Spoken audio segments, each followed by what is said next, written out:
2 Samuel chapter 19. Word reached Joab that the king was weeping and mourning for Absalom.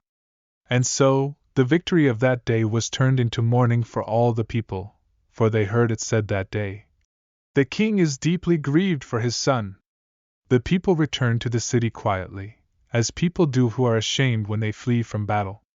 The king covered his face and cried out with a loud voice, "My son Absalom! Absalom, my son, my son!" Then Joab went into the house to the king and said, "Today you have humiliated all your servants who saved your life and the lives of your sons, daughters, wives, and concubines. You love those who hate you and hate those who love you.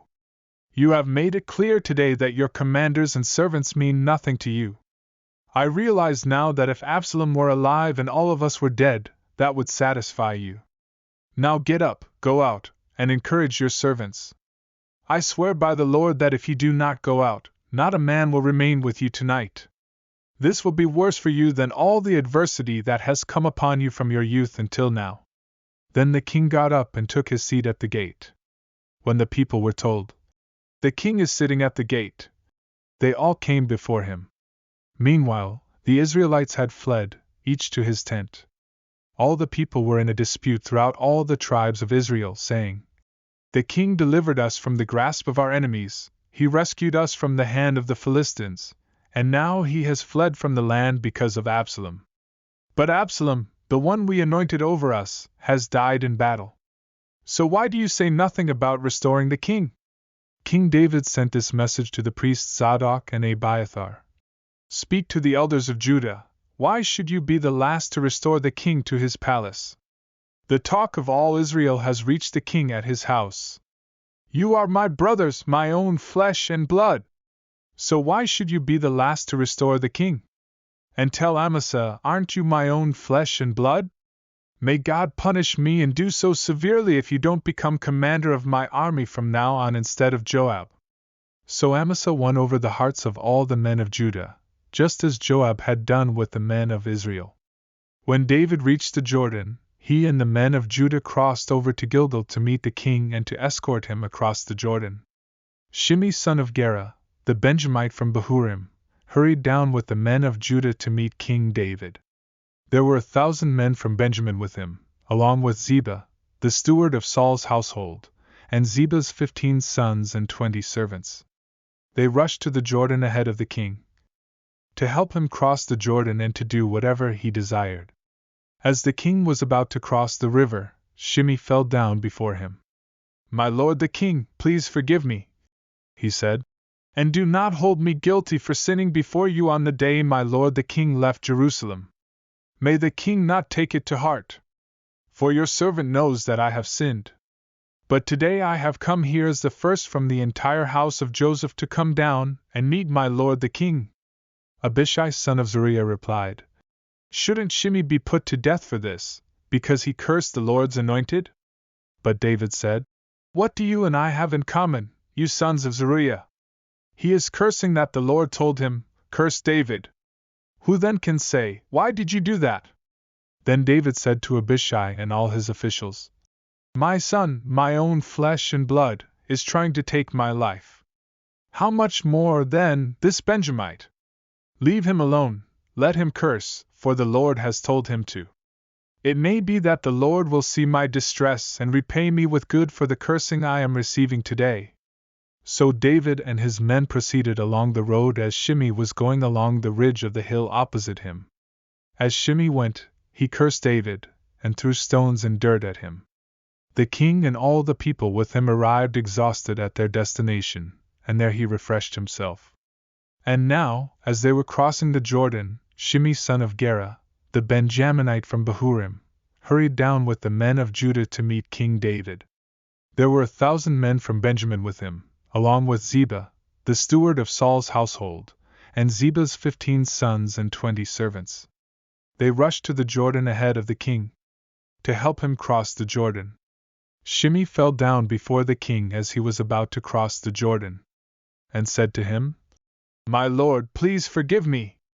Please do not hold me guilty for sinning before you. I have come today as the first of all the house of Joseph to come down and meet my lord the king. Abishai son of Zeruiah asked. Shouldn't Shimei be put to death for this? He cursed the Lord's anointed. But David replied, What do you and I have in common, sons of Zeruiah?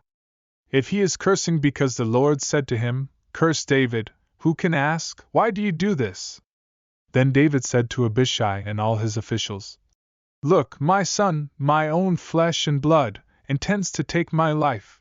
How much more now this Benjaminite? Leave him alone, let him curse me, for the Lord has told him to.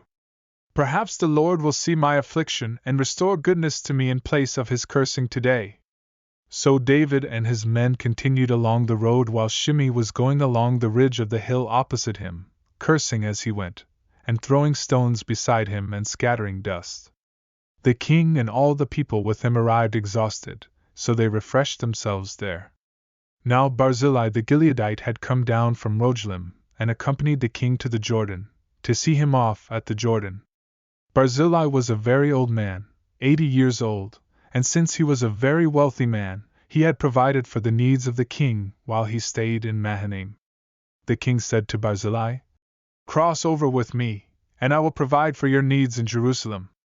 But Barzillai replied to the king, How many years of my life are left that I should go up to Jerusalem with the king? I am now 80 years old. Can I discern what is pleasant and what is not? Can your servant taste what he eats or drinks? Can I still hear the voice of male and female singers? Why should your servant be an added burden to my lord the king? Your servant would merely cross the Jordan with the king for a short distance. Why should the king repay me with such a reward? Please let your servant return so that I may die in my own city near the tomb of my father and mother. But here is your servant Shimei, let him cross over with my lord the king. Do for him whatever seems good to you. The king replied, Shimei will cross over with me, and I will do for him whatever seems good to you. And anything else you desire from me, I will do for you. Then all the people crossed the Jordan, and the king crossed too. The king kissed Barzillai and blessed him, and Barzillai returned to his home. When the king crossed over to Gilgal, Kimham crossed with him. Now all the troops of Judah and half of Israel had brought the king over. Suddenly, all the men of Israel were coming to the king and saying to him, Why did our brothers, the men of Judah, take you away secretly and transport the king and his household across the Jordan, along with all of David's men? Then all the men of Judah answered the men of Israel, Because the king is our relative. Why does this make you angry? Have we ever eaten anything from the king's provisions or been given any gift? But the men of Israel answered the men of Judah, We have 10 shares in the king, so we have a greater claim to David than you. Why then do you despise us? Weren't we the first to speak of restoring our king? But the words of the men of Judah were harsher than those of the men of Israel.